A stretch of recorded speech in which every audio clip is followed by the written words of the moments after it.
Welcome back to Honey Express. Hi guys, how are you doing? It is so good to be back. Wow, 2022. Last time I spoke to you was in 2021, and God has kept us. I just want to say welcome back. If this is not your first time, you're welcome back, fam. It's so nice to have you back. If this is your first time listening, watching, stopping by, honestly and truly, I pray that it's not your last time. And I pray for everything good for your family, for you, for your friends, for your loved ones. I pray that you have a restful, happy, blessed new year. And just like that, too, Christmas has finished. So has New Year. And now everybody's facing their front and going to work. So it's a bitter reality that we all have to face at the end of the day that the festive period has come to an end, and it's time to go back to please find attached in this email. it's it's very sad, but I guess we move next year. Next year we go again. There's always going to be festive periods, so try to find pockets in the year where you just celebrate yourself, where you celebrate God and who God has been to you. Don't wait for Christmas and New Year's to come. Have your own festive period. It could be your birthday, it could be an anniversary, it could be summer. You could just decide you want to go out, travel, go on a vacation. Do you, boo? Honestly, I wish I did more of that last year. But seeing as I'm going into my last semester of university, I'm keeping my head down. There's nothing like festivities for me. It's just work, work, work, and more work. So, guys, please extend your prayers to your girl. Pray that God will help me, and I'll pray for you as well. Um, and yeah, let's get into what we're going to be talking about today. We're not going to. Today is not a heavily planned day per se. I've not planned anything that I'll specifically say. I just know that one thing I want to talk about today is honesty. But before we even get to the topic of honesty, let me get comfortable. Let me cross my legs because we're gonna be here for a while. I think it's important to be yourself, be comfortable in your skin, and that would enable you to project the most authentic version of yourself to people. And that's what I'm intending to do. I intend to have this be an uncut episode, although it may not be. Um, but regarding honesty, what does honesty have to do with you and New Year's? Why is this even a topic that is something I want to talk about? What point am I trying to make about honesty? I'll say that honesty determines how much of your goals you achieve. Honesty and accountability, they work hand in hand. This is the time of the year where everybody is like full steam, everybody's going for what they want to achieve, everybody is like setting out time to fast, to pray, to spend time with God, to do what they need to do to be on the right track, to start well, to hit the ground running. This is that time of the year. And let me ask you, have you hit the ground running? Or are you still experiencing bouts of procrastination or uncertainty about what the year has in store for you? Sometimes we think that the moment the clock strikes 12 and it's January 1st, 2022, all of a sudden there is a new bout of motivation and we are just a different person from who we were on the 31st, and we have just transformed into Mr. Beast, like the beast mode, full gear, ready to achieve. Is that the case though? Like, is that how you feel, or do you feel the same way? Because if I'm being honest, I feel the exact same way I felt on the 31st of December. I don't necessarily feel as if I should hit the gym now or I should do this now. Of course, write down your vision, write down your goals, but have you begun to achieve them? And why haven't you? Is it because of procrastination? Is it because you don't even feel the need to? Because you feel like there's time? And I just realized that's the same thing as procrastination. Or is it because you don't have anyone around you that's motivating you? The way in which you start a thing determines how it ends. Although the ending is always greater than the beginning. At church yesterday, I learned about a fresh start, what it means to have a fresh start, what it means to start well, and how to start well at a thing. And I would like to re relay the information I received in church to you because I like how practical the sermon was. It was very practical. I can go back to it in the middle of this year and kind of assess myself like, where am I? Am I even like on this list? Am I doing anything here that will enable me to have a fresh start? Having a fresh start does not mean you're starting on the 1st of January. It could mean you're starting on the 14th of January. It could mean you're starting on the 1st of March. But all it means is you're making an intentional effort to start doing something well, to start doing something much better than you ever have. You know, we start many things, but we don't finish them. But when you have a fresh start at something, it means that you see the ending in sight and you're working towards that ending. To have a fresh start at something means you're starting well. You're not just starting haphazardly. You're not just starting as if like, whatever, whatever. No, no, no. You're actually starting well with a well laid out plan, partnering with God with the intention to finish well. So, in order to have a fresh start, the F stands for focus. In order to achieve anything, you have to be focused on what you want to achieve. If you're looking to achieve a more solid walk with God, a better relationship with God, you need to be focused. You need to ensure that the time you spend with Him is time whereby you are so focused on what you're doing, where you're not necessarily writing a paper and you're speaking in tongues. Yes, there are times when you can multitask and include God in your day, but you want to ensure that the pocket of time where you can actually say your quiet time, you want to ensure that you are so focused. So if you want to achieve any goal, you need to maintain focus. Stay focused. Don't lose focus. And then also the F also stands for fast and pray. Now pray starts with a P, but fasting and prayer I would say go hand in hand. There's no fasting without prayer. And then when you want to pray, I encourage that you fast as well. What is fasting? Fasting is just ensuring that you're you're not dependent on anything that is material, anything that is of this world, that you're not unhealthily attached to things. So when you fast, you're detaching yourself from things that may come in the way of your relationship with God. So you can fast from people, you can fast from food, you can fast from social media, you can choose to fast from movies. I would be remiss to say that, oh, you must only fast from food if I know that food has no hold over you.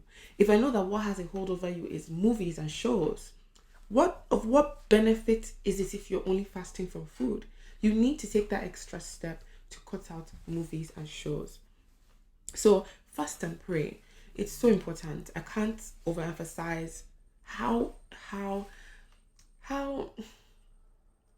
important it would be this year for you to fast and pray. It will help you to achieve your goals better. Jesus said in Mark 9, verses 29, this kind can come forth by nothing but prayer and fasting. There are certain situations you will encounter that can only be overcome by prayer and fasting. The R, before I go into the R, I would like to say also that focus gives you the motivation to run. Because when you're focused, you see the end in sight. You see where you're heading to. And that's back to having a fresh start. When you're starting afresh, doing something well, you want to be able to see the end in sight. So when you're focused, you can keep your eyes on the prize. Now, the R in fresh stands for realign. You need to separate from some things and friends that don't add value. Because iron sharpens iron. Iron sharpens iron. Judges 16 verses 19 says, and she made him sleep upon her knees, and she called for a man, and she caused him to shave off the 7 locks of his head, and she began to afflict him, and his strength went from him. This is the story of Samson and Delilah. Delilah got someone to cut Samson's hair after she figured out the key to his strength. So you need to ensure that you're not coming into the new year with people that don't have your best interest at heart or people that are not adding value to your life. Like, assess your friend group, assess the people around you. Are they adding value to your life? Because you're better off on your own than with people that will only take from you and not pour into your life. If in your life you can have three good friends that will always stand by you and pour into you, you have enough friends to last your lifetime. Don't feel like you must have a tribe. I know there's this word that goes around of having a tribe, or a community of like 30 people that are your tight friends.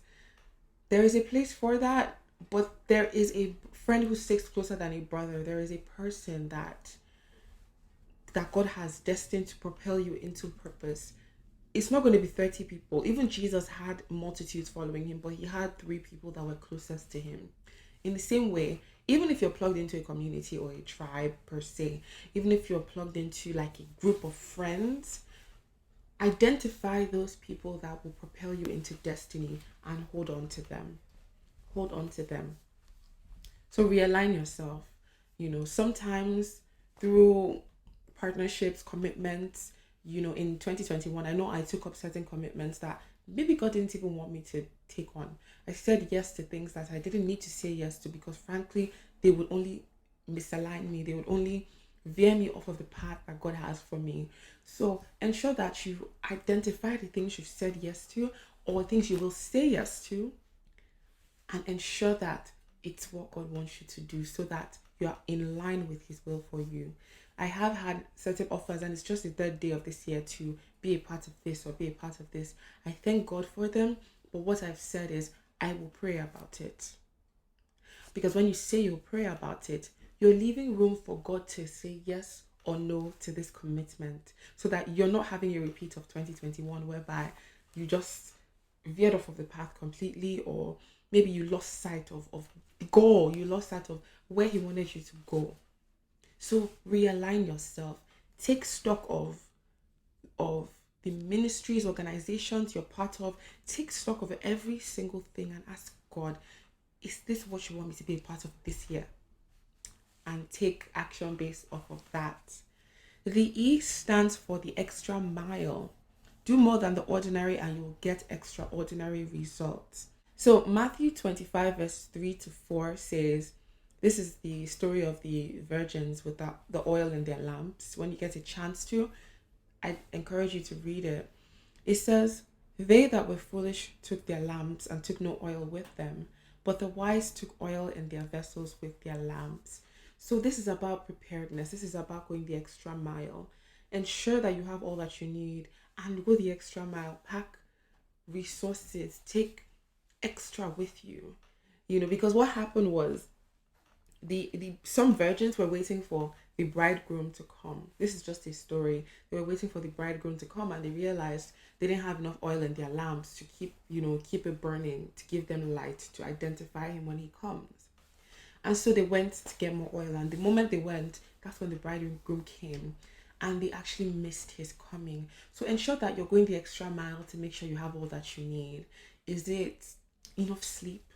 That can even mean you going the extra mile. Get enough sleep so you don't break down in the middle of the year, because there are times when you pile on so much. You have said yes to so many things, and now you're even being deprived of sleep.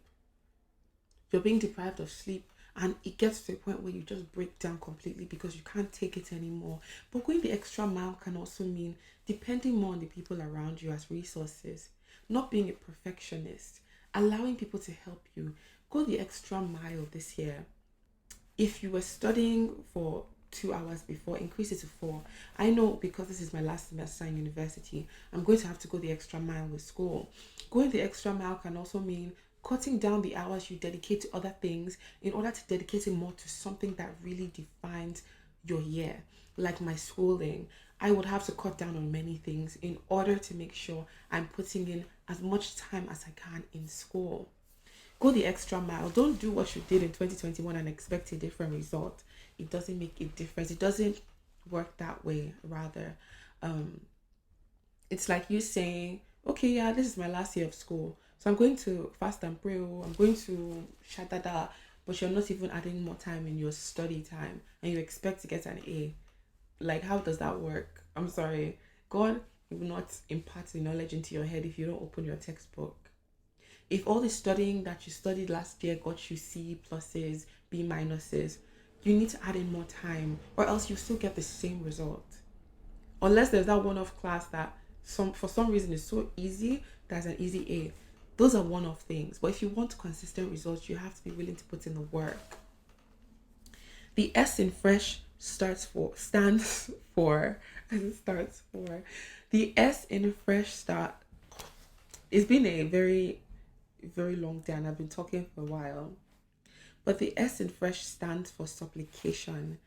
So standing in the gap and praying earnestly.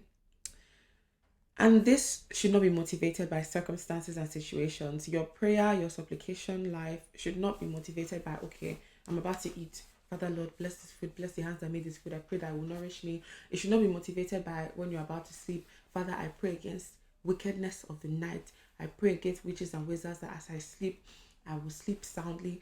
No, it should not be motivated by, oh, I'm about to drive. Father God, I come against any blood-sucking demon that is on the road that is sent to cause my demise. No. What kind of prayer is that? Blood-sucking demon? Huh? No, your prayer should be motivated by how good God has been and by your revelation of Christ in the Word. Your prayer should be motivated by your love for God, not your need for something from God. It shouldn't always be that way. It shouldn't always be that way whereby, it's because you're about to eat. That's when you remember to pray. That is living life according to the law. That is a works-based Christianity. You want your prayer to be based off of relationship with God. So in this year, in order to have a fresh start, you need to have supplication on lock. Prayer is communication. It's a conversation with God. And everything in the physical is settled in the place of prayer. Philippians 4 verses 6 says, "Be careful for nothing, but in everything, by prayer and supplication, with thanksgiving, let your requests be made known unto God." And finally, the H in fresh, in order to have a fresh start, in order to start on the right footing, in order to ensure that you're going to reach your destination. Because who wants to start something that will not end well? You want to start something that you know will get to its destination. So in order to get there, you need help. Help from God. You need help from God. Not the one where you ask God to help you and then a month later you say, I can do it myself. It's okay. Thank you. I've gotten to where I need to get to. I can take you from here. Not that kind of help. No, but help from the very beginning to the very ending. Because if you don't receive help from God, I'm telling you, whatever it is you intend to do, it will not be done the way He wants it to be done. You need help from God. The Bible says in Psalm 127 verses 1, "Unless the Lord builds the house, those who build it labor in vain." Unless the Lord built a house, those who build it labor in vain. You don't want to labor in vain this year. I've had many years where I've labored in vain because what God told me to do, I took it upon myself to do it the way I thought was right to do it.